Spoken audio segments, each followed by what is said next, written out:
Bismillahirrahmanirrahim. Alhamdulillahirabbil alamin wassalatu wassalamu ala asyrafil mursalin nabiyina Muhammadin wa ala alihi wa sahbihi wa man tabi'ahum bi ihsanin ila yaumiddin. Amma ba'd. Ayyuhal ikhwatal akhawat, jamaah semua yang dirahmati Allah Azza wa Jalla. Alhamdulillah, tentunya senantiasa kita bersyukur kepada Allah atas taufiknya sehingga pada kesempatan dan hari ini kita masih diperkenankan, diberikan kesempatan oleh Allah untuk melanjutkan kembali kajian rutin kita, dan semoga Allah Subhanahu wa taala menjadikan kegiatan atau apa yang kita laksanakan ikuti pada saat ini, hari ini, menjadi amal soleh yang diterima olehnya Rabbul Alamin.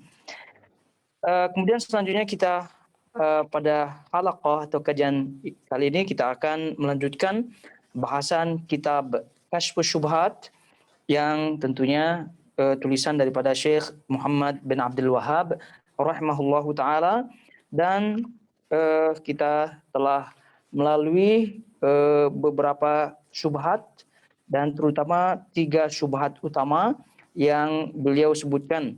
Nah, pada halaman 26 dari buku terjemah yang dibagikan itu sudah bisa dilihat footnote-nya. Kaitannya ucapan beliau, ketahuilah wahai saudaraku seiman bahwa ketiga syubhat hujjah batil yang mereka anggap benar itu adalah syubhat yang paling besar yang ada pada mereka. Ini syubhat yang pertama. Jadi dilihat footnote-nya yang ada di situ. Syubhat pertama, ucapan mereka kami tidak menyekutukan Allah sampai akhirnya. Dan ini pernah kita bahas tentunya pada pertemuan-pertemuan yang lalu. Kemudian selanjutnya syubhat keempat pun kita pernah membahasnya pada halaman 27 dari kitab terjemah yang dibagikan, yaitu kata beliau di sini, kemudian apabila dia mengatakan, ini syubhat yang keempat. Ini syubhat yang keempat. Saya tidak menyembah kecuali kepada Allah, sedangkan berlindung kepada orang-orang soleh dan berdoa kepada mereka semacam ini bukanlah ibadah. Nah, ini pernah kita sebutkan dan banyak sekali lagi kita menjumpai syubhat-syubhat seperti ini, di mana mereka membedakan antara istilah ibadah, yaitu menyembah bahasa Nusantara, dengan berdoa. Jadi mereka tidak memasukkan berdoa itu ke dalam menyembah. Nah, sedangkan menyembah ini kan ibadah. Nah, itu yang pernah kita sebutkan panjang lebar pada pertemuan yang lalu atau sebelumnya, bahwa permasalahannya ini harus dijelaskan sebaik-baiknya kepada mereka, terutama kita yang di Nusantara, bahwa menyembah itu adalah ibadah. Jadi menyembah, abada ya'budu. Jadi ibadah itu maknanya adalah menyembah. Jadi seluruh bentuk-bentuk ibadah itu hanya kepada Allah Subhanahu wa taala.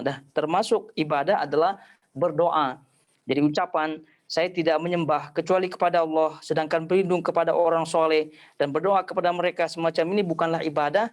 Ini sekali lagi syubhat yang banyak kita jumpai, dan Syekh rahimahullahu taala di sini menyampaikan bagaimana cara menjawabnya.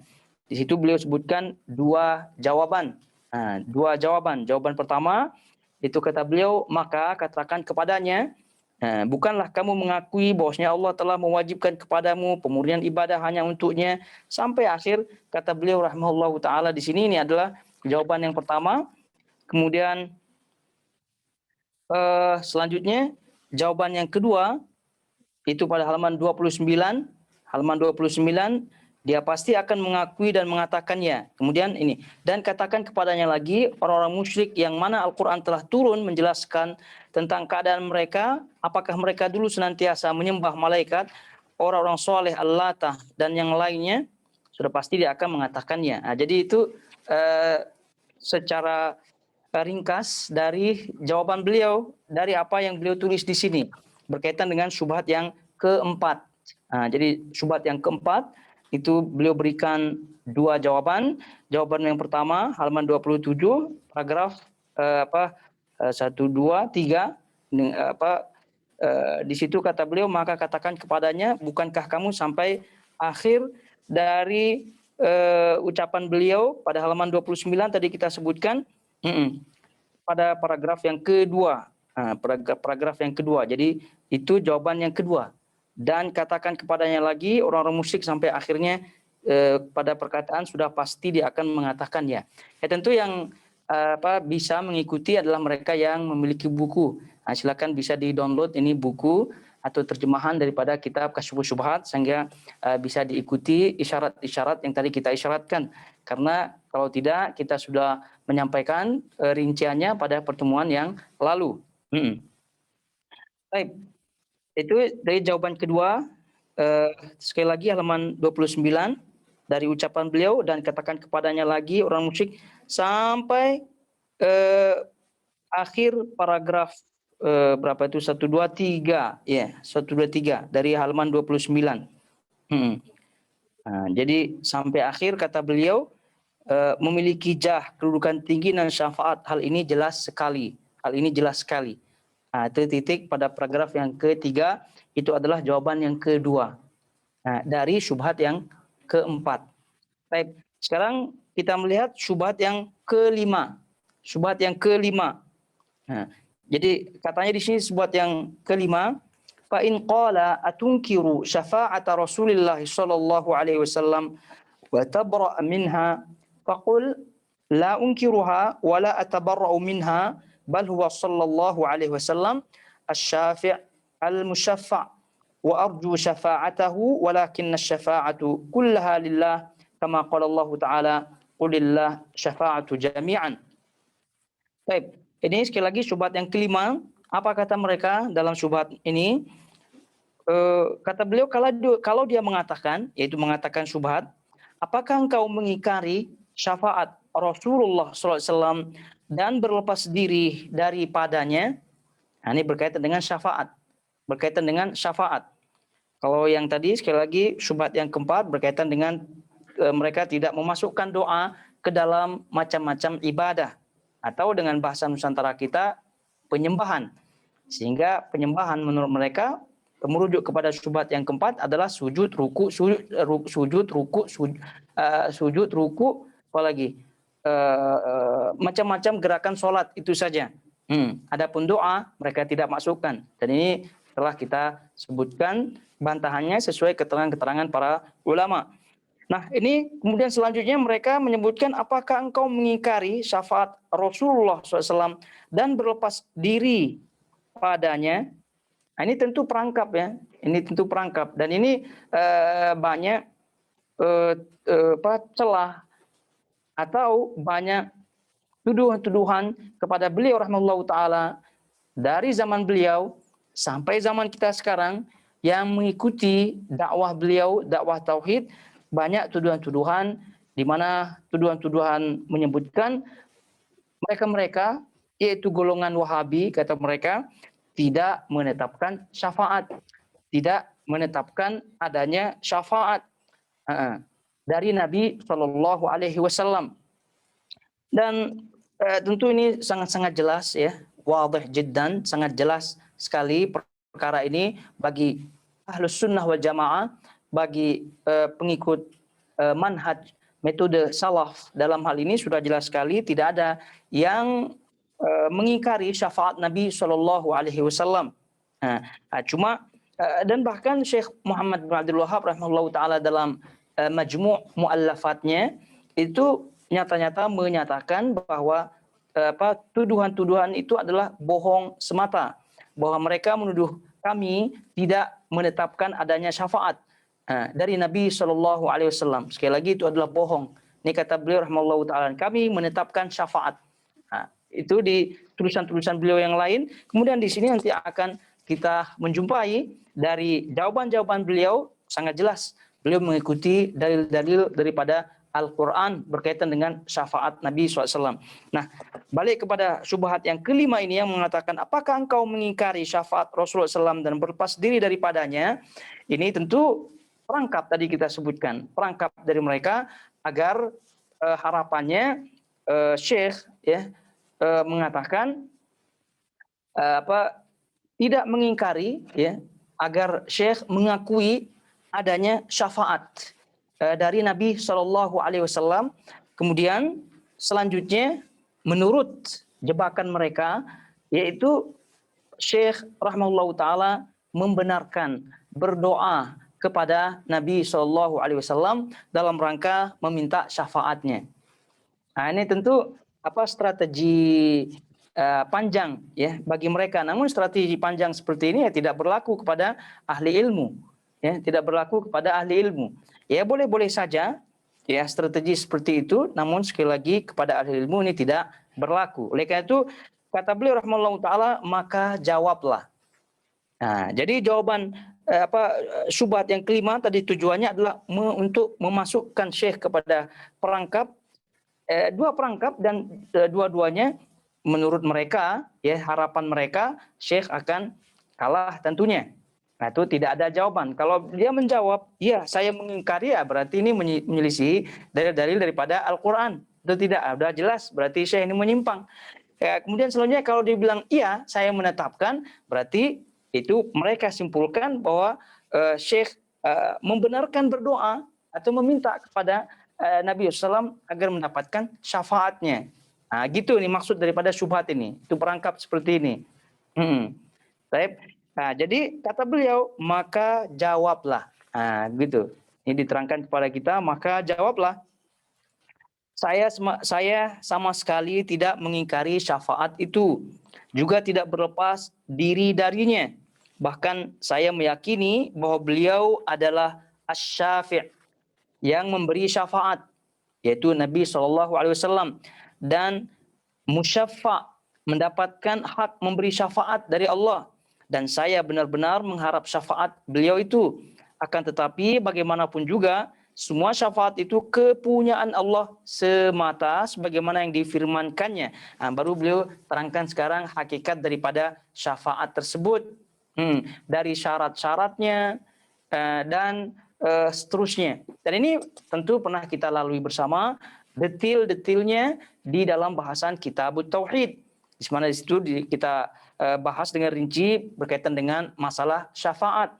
Ada syafaat, ada dua syafaat tersebut ya. Ada syafaat al-musbatah, ada syafaat al-manfiyah yang pernah kita lalui bahasanya. Ada al-musbatah, maknanya adalah syafaat yang ditetapkan. Kemudian ada syafaat al-manfiyah yang dinafikan. Jadi syafaat yang musbatah yang ditetapkan adalah syafaat yang memiliki atau memenuhi syarat. Adapun syafaat manfiyah yang dinafikan adalah syafaat yang tidak memenuhi syarat. Nah, apa syaratnya? Beliau ini sebutkan di sini.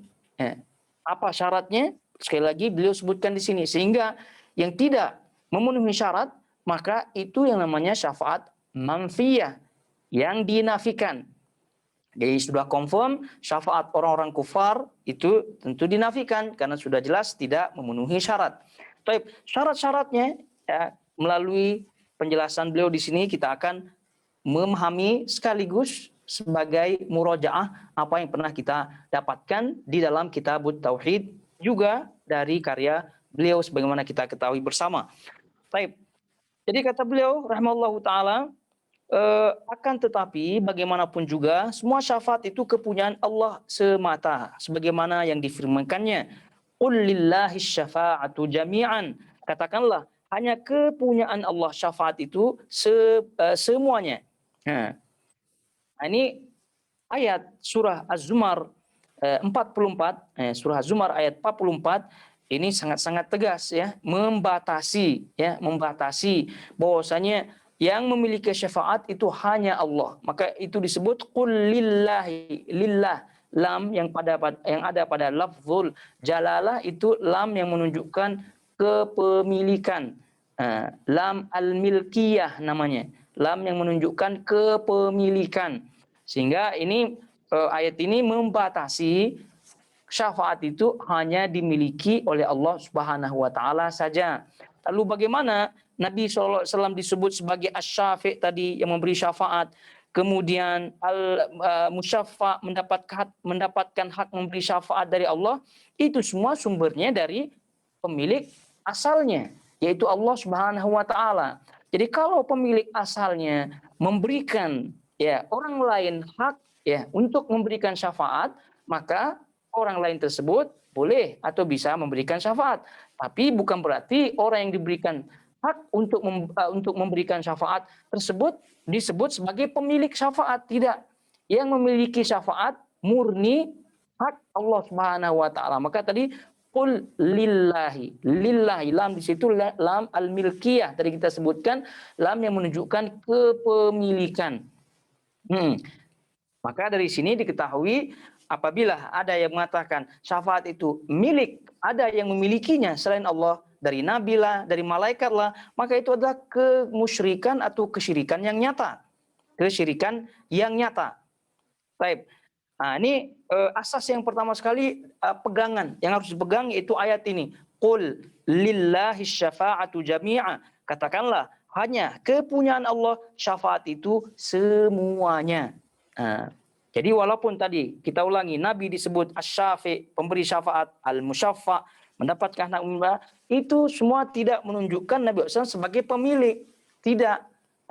Tapi hanya diberikan izin saja. Diberikan izin saja. Menunjukkan syafaat Nabi SAW ini adalah salah satu di antara syafaat al-musbatah. Tadi kita sebutkan syafaat yang ditetapkan, tidak lain tidak bukan karena tentunya telah memenuhi syarat. Baik, selanjutnya. Kemudian, dan tidak akan ada syafaat itu kecuali sudah mendapatkan izin dari Allah. Ini beliau membicarakan tentang syarat-syarat tersebut. Syarat-syarat syafaat. Nah, syarat-syarat syafaat dari pemilik syafaat, yaitu Allah Subhanahu wa taala. Jadi Allah Subhanahu wa taala sang pemilik syafaat tentunya berhak untuk memberikan syarat-syarat, menentukan syarat-syarat sehingga apabila orang tidak atau siapa-siapa yang tidak memenuhi syaratnya, Allah tidak berikan syafaat tersebut. Jadi syarat-syaratnya, kata beliau rahimahullahu taala, dan tidak akan ada syafaat itu kecuali satu, sudah mendapatkan izin dari Allah.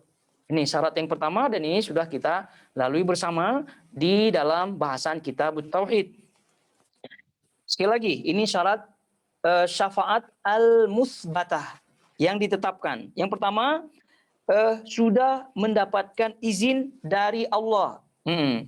Allah berfirman, "Man dzalladzi yashfa'u 'indahu illa bi'idznih." Siapa yang dapat memberi syafaat di sisi Allah tanpa izinnya? Siapa?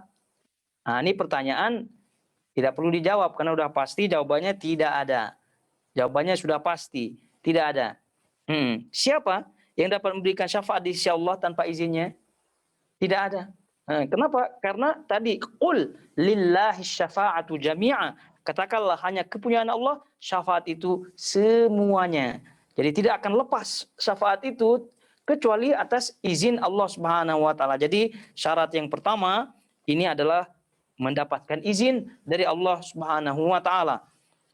Kemudian kata beliau rahimahullahu taala, dan Nabi tidak akan dapat memberikan syafaat terhadap seseorang kecuali sesudah Allah mengizinkan untuk memberi syafaat kepada orang itu. Sebagaimana Allah telah berfirman, wala yashfa'una illa liman irtada, dan mereka tidak memberi syafaat melainkan kepada orang yang diridhai oleh Allah Subhanahu wa taala.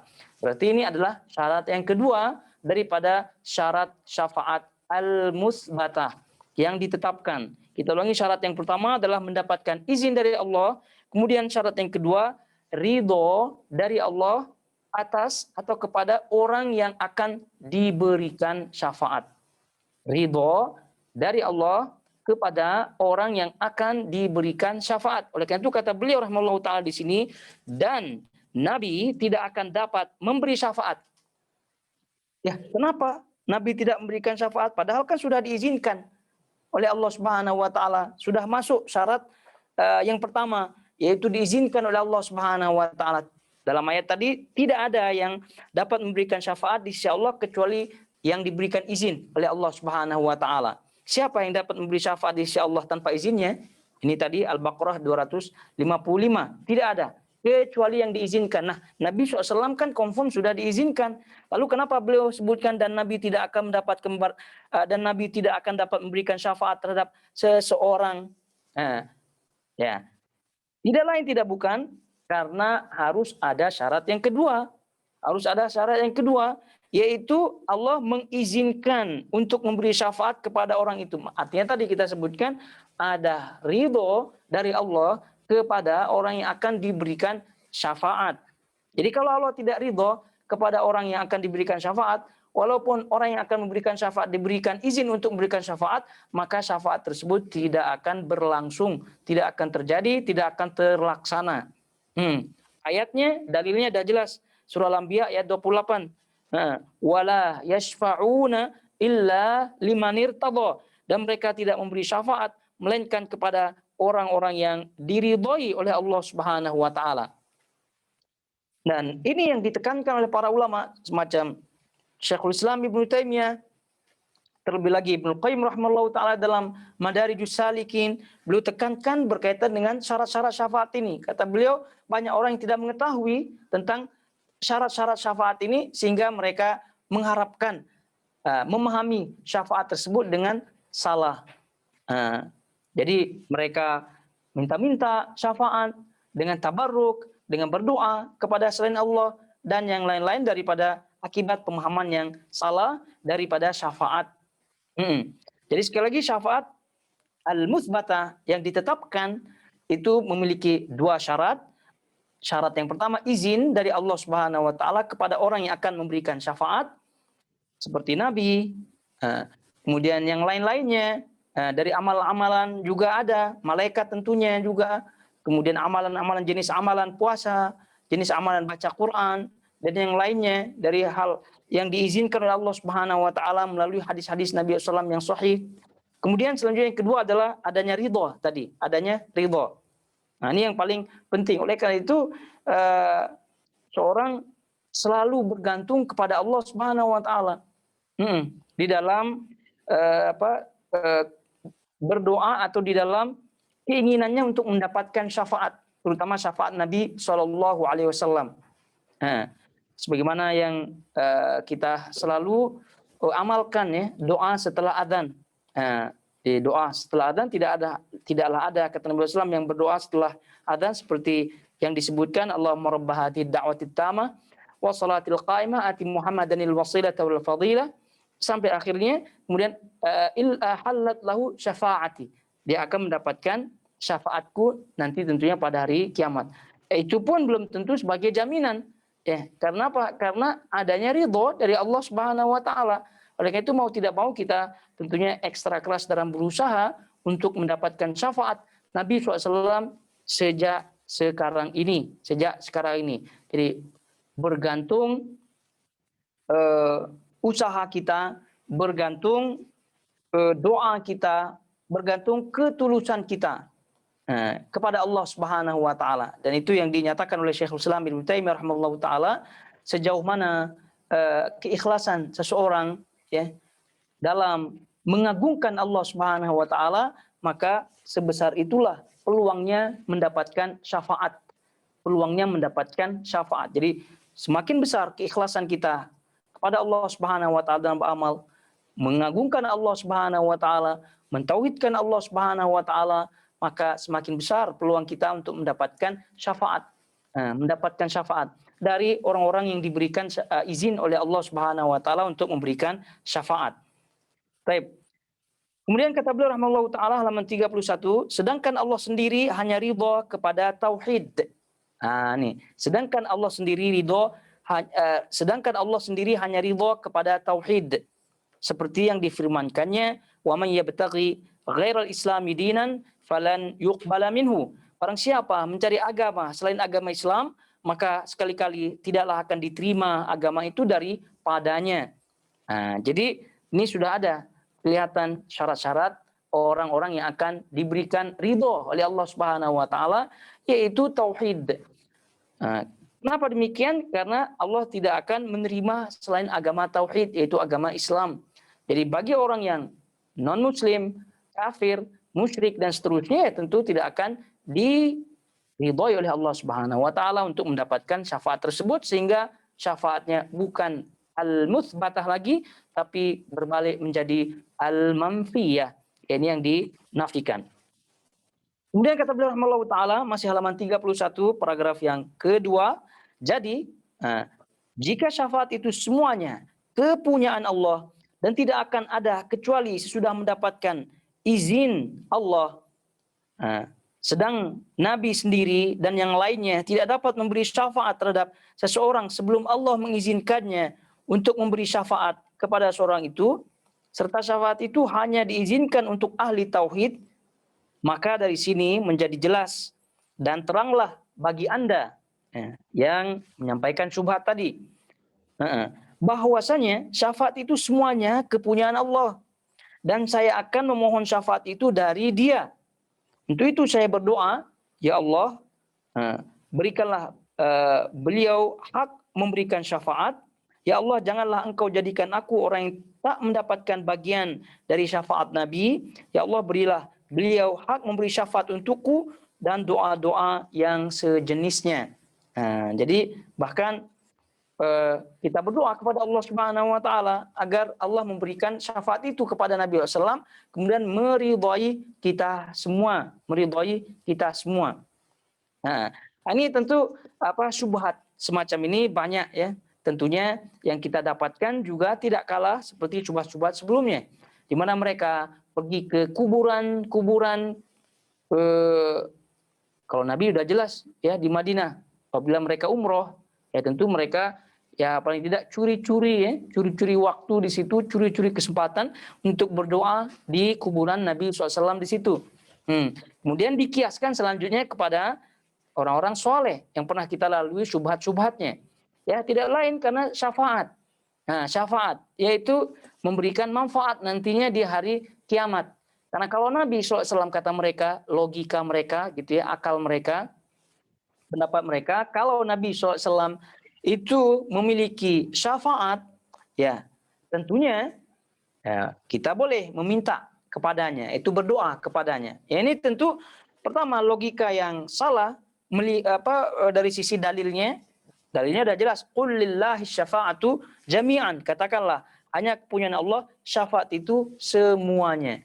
Sudah jelas. Jadi Nabi SAW bukan pemilik, tapi justru Allah Subhanahu wa taala yang memiliki syafaat tersebut. Nah, kemudian selanjutnya logika yang mengatakan bahwa kalaulah Nabi SAW yang memiliki syafaat, lalu apakah dengan otomatis kita boleh memintanya apa tidak? Ya tentu ini logika tidak lurus 100%. Ya. Sebagaimana halnya kita memiliki ada teman ya yang kaya begitu ya, memiliki harta, memiliki banyak kendaraan. Apakah boleh sembarangan kita sebut dia sedang drive ya kendaraannya, terus kita bilang saya minta kendaraanmu? Kan logika seperti itu kan tidak lurus ya. Ya. Ini misal apa? Handphone. Ini saya memiliki handphone ini, tapi apakah kalau ada orang yang datang kemudian saya minta handphonemu? Ini bagaimana logikanya? Kan tak masuk akal, tiba-tiba orang minta. Artinya apa? Tidak serta-merta orang yang memiliki itu boleh diminta. Itu maksudnya. Nah itu logikanya. Itu dari segi logika saja tidak lurus. Apalagi dari segi dalil. Sudah jelas, hancur, lebur. Gitu. Tidak boleh dipakai sebagai fondasi. Apalagi fondasi akidah. Jadi logika-logika seperti itu sekali lagi logika yang sangat-sangat keliru. Apalagi kita memakai logika tersebut dalam hal akidah. Na'udzubillah min dzalik. Tentu sangat-sangat menghancurkan. Baik, ini dia syubhat yang kelima ya. Syubhat yang kelima berkaitan dengan syafaat. Ingat tadi syubhat yang kelima katanya, apakah engkau mengingkari syafaat Rasulullah dan berlepas diri daripadanya? Nah, ini tadi ingat, ini adalah perangkap. Kalau mengatakan tidak, sudah jelas kita kolaps, kalah. Karena dianggap kita kafir terhadap ayat-ayat syafaat Nabi SAW kepada umatnya.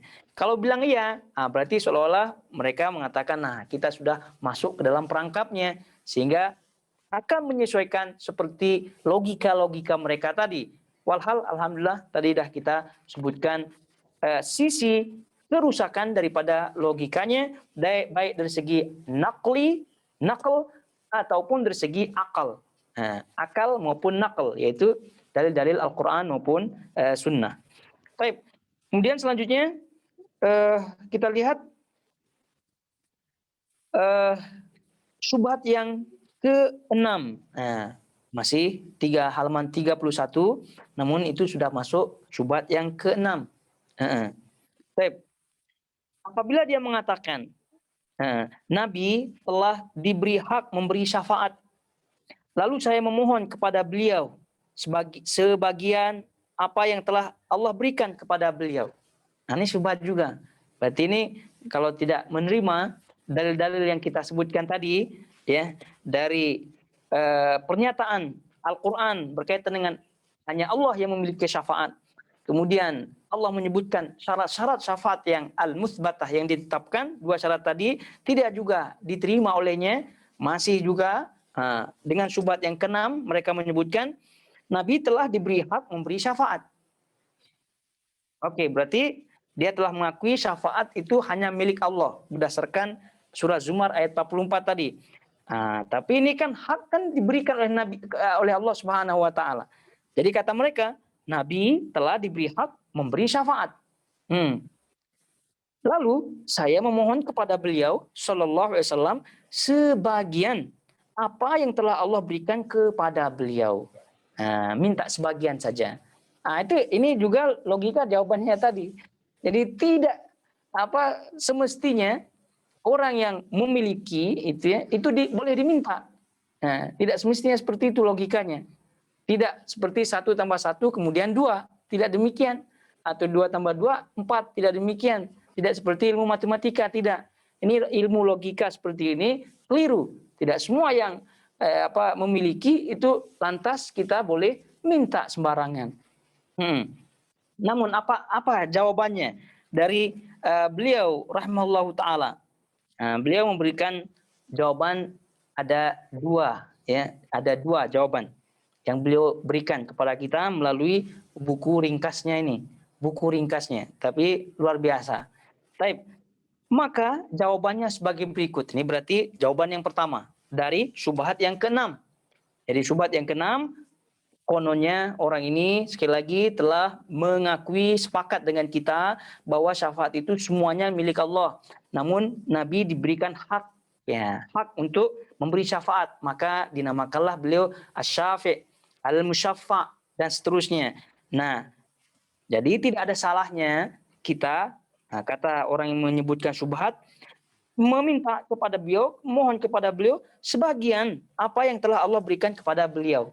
Nah, jawaban yang pertama, kata beliau, sesungguhnya Allah telah memberi beliau hak memberi syafaat.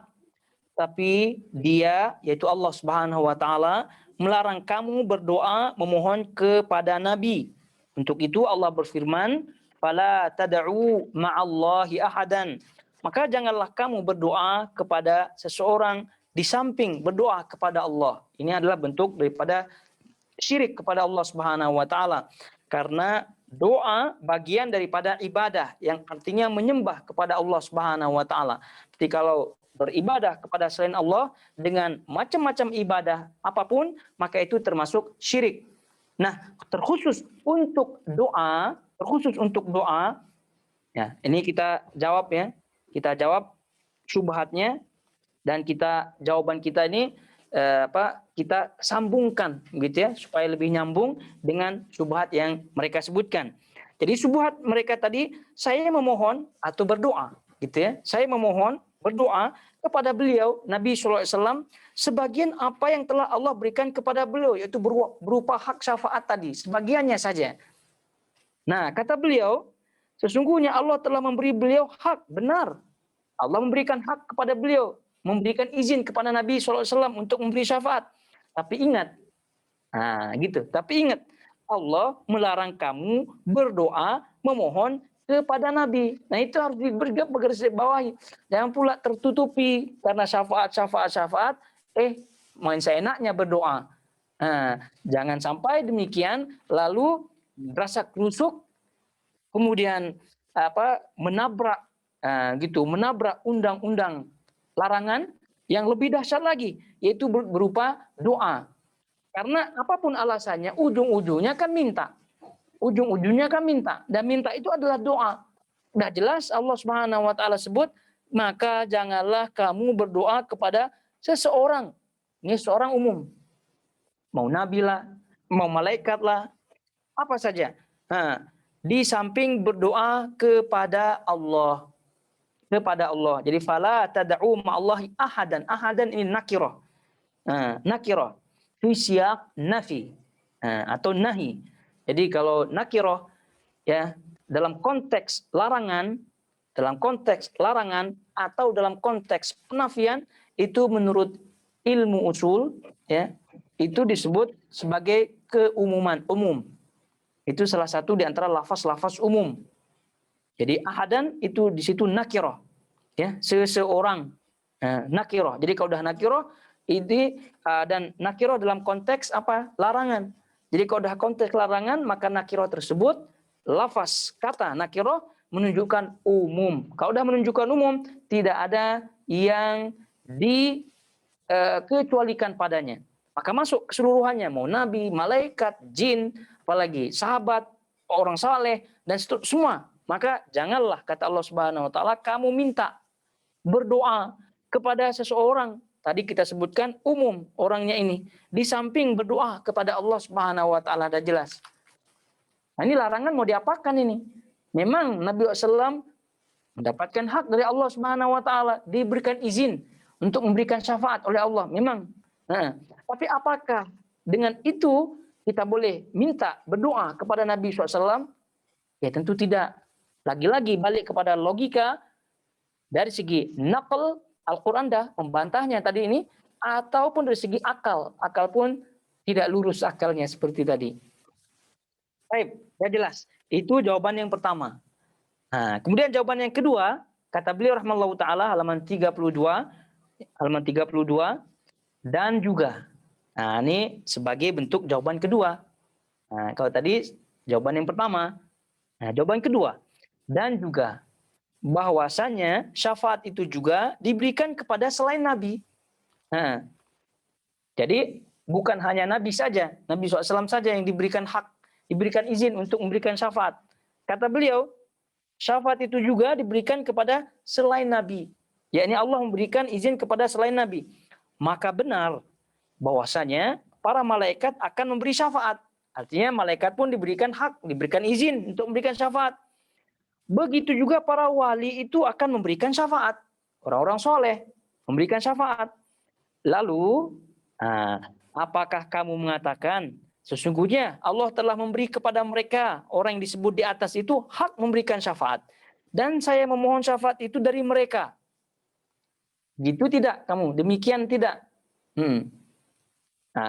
Jika kamu memang mengatakan atau mengakui begitu, maka berarti kamu telah kembali kepada penyembahan kepada orang soleh yang sudah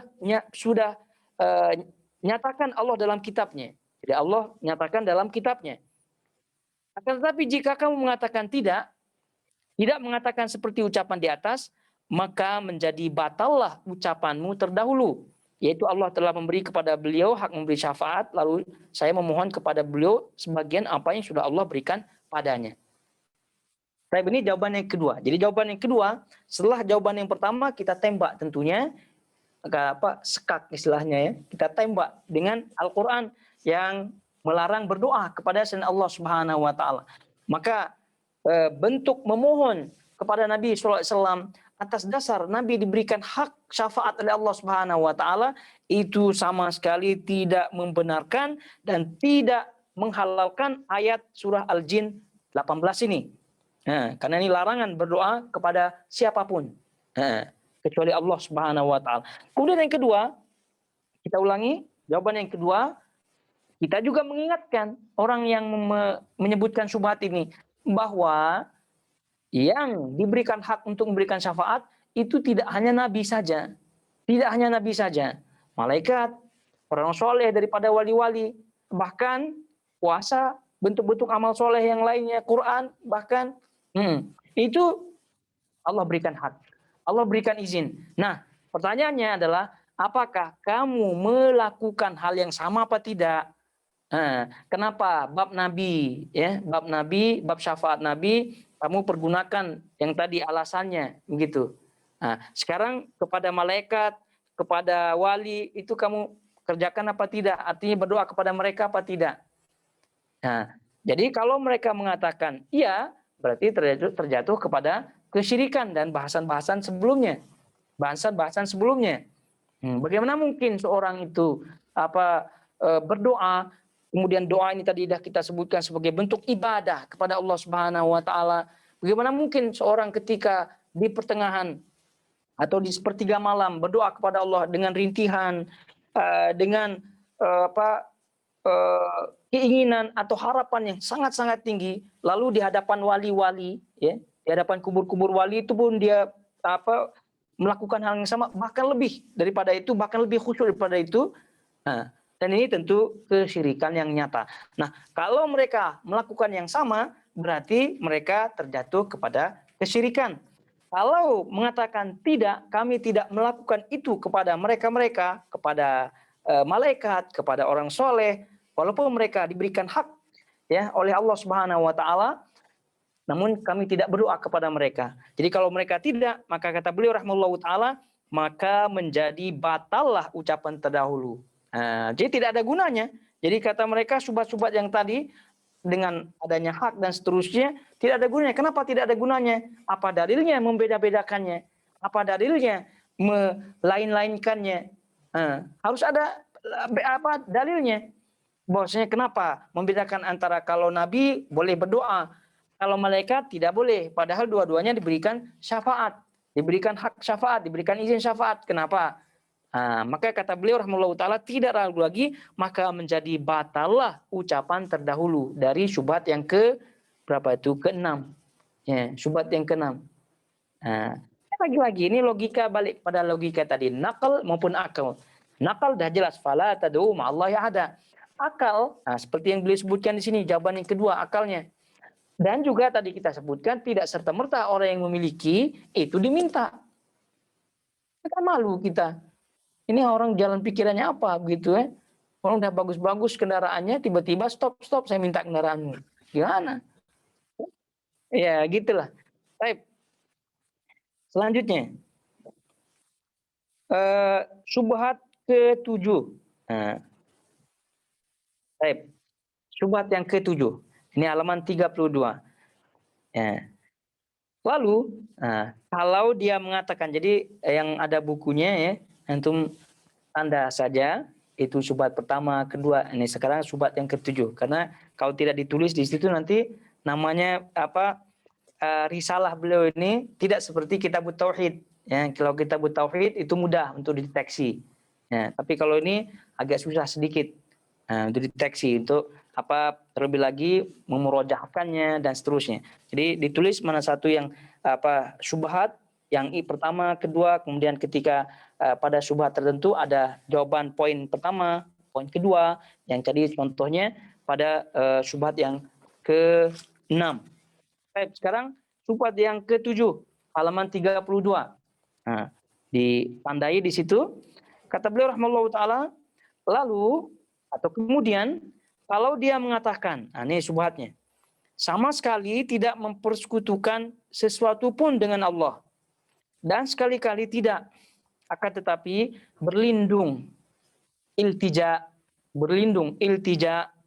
kepada orang soleh bukanlah perbuatan syiriknya. Lagi-lagi, jadi berlindung, mereka tidak memasukkan ke dalam ibadah.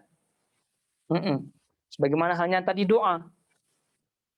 Kemudian kata beliau rahimahullahu taala, maka katakan kepada dia sebagai bentuk jawabannya. Jika kamu sudah mengetahui bahwasanya Allah telah mengharamkan syirik, itu melebihi daripada mengharamkan zina, dan kamu mengakui pula bahwasanya Allah tidak akan mengampuni dosa syirik, maka masalah apa yang diharamkan Allah dan dia sebut bahwasanya dia tidak akan mengampuninya itu, pasti dia tidak akan tahu. Nah, baik. Maksudnya apa ini? Jadi kita berikan keterangan. Kita berikan keterangan kepadanya bahwa syirik ini adalah dosa yang paling besar, dosa besar yang paling besar, melebihi besarnya dosa zina, melebihi dosa-dosa yang lain. Sebut membunuh, sebut minum khamar, sebut riba dan seterusnya. Nah, jadi syirik ini yang paling besar. Lalu kata beliau, maka masalah apa yang diharamkan Allah dan Allah Subhanahu wa taala sebut bahwasanya dia tidak akan mengampuninya itu, pasti dia tidak akan tahu. Nah, maksudnya apa? Kita berikan gambaran bahwa syirik itu, innallah la yaghfiru an yushraka bihi wa yaghfiru ma duna dzalika liman yasha. Ya, Allah tidak akan mengampuni dosa syirik dan akan mengampuni dosa selainnya barang siapa yang dikehendakinya. Nah, maka beliau pasti dia tidak akan tahu. Maka katakan lagi kepadanya.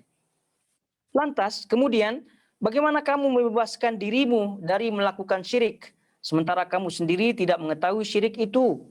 Nah, atau bagaimana Allah mengharamkan syirik itu atas kamu dan dia menyebut bahwasanya dia tidak akan mengampuni dosa syirik itu sementara kamu tidak menanyakan apa itu syirik dan tidak mengetahuinya?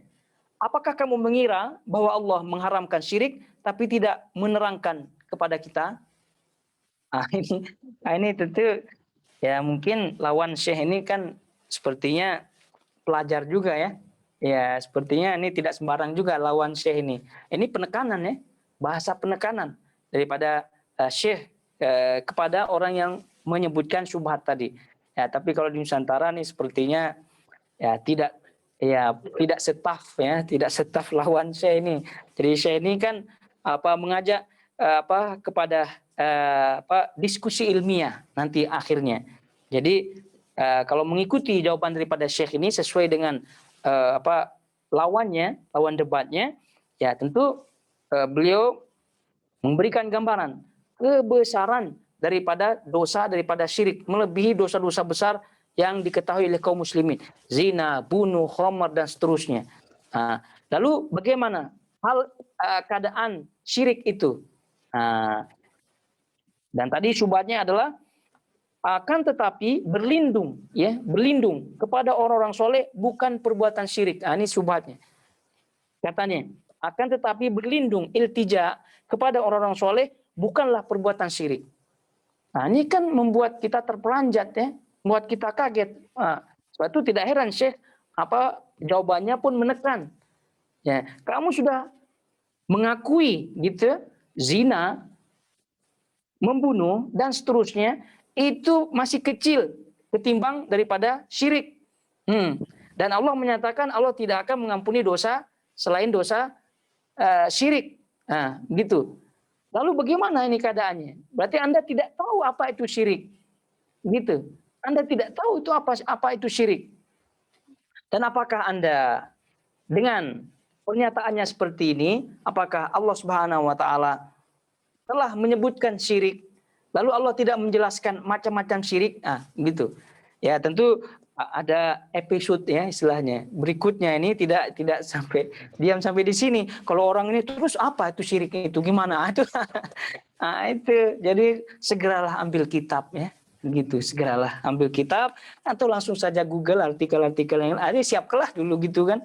Sebetulnya ya awal-awal pernah kita sebutkan paling tidak kita ada basic ilmu dulu ya, baca-baca artikel dulu. Kemudian baru kita mainkan logika akal kita di dalam berdebat. Ya tentu ini cara Syekh ini menekan ini kadang-kadang perlu. Nah, ya, untuk menunjukkan bahwasanya orang ini ternyata masih jahil gitu, masih jahil. Ya, namanya jidal ya, jidal. Jadi jidal itu adalah tujuannya adalah untuk mengalahkan lawannya, mengalahkan argumen lawannya. Ya, salah satu caranya adalah mengalahkan daripada psikologi daripada lawannya ini. Sehingga mengetahui dirinya tidak paham dalam hal ini, ya paling tidak sudah buyar lagi, sudah tidak fokus lagi dalam menyampaikan syubhat-syubhatnya. Karena kita setelah tembak dia, bahwasanya kamu ini orang jahil. Ya gitu, kamu ini orang jahil. Ngapain kau udah jahil-jahil, udah mandi-mandikan diri pula. Begitu. Ya kau udah demikian, kita udah pengaruhi dia punya psikologi. Jadi selanjutnya dia pun tidak fokus lagi, ya udah kita ajak dia belajar. Gitu dia. Baik, itu akhwat rahmani wa rahmakumullah semuanya. Di halaman 33, kemudian selanjutnya paragraf berikutnya itu masuk kepada syubhat yang ke-8. Masuk pada syubhat yang ke-8, sehingga kiranya kita cukupkan dulu syubhat-syubhat yang ada ya, supaya diingat-ingat ya. Ini terlalu banyak nanti dibaca, nanti cepat mengalirnya terlalu cepat. Jadi tidak ada yang menampung. Jadi kita sedikit-sedikit agar ada yang ditampung. Baik, barakallahu fikum jami'an. Kiranya sampai di sini. Wassallallahu ala nabiyina Muhammad wa ala alihi wa sahbihi wasallam. Wassalamualaikum warahmatullahi wabarakatuh.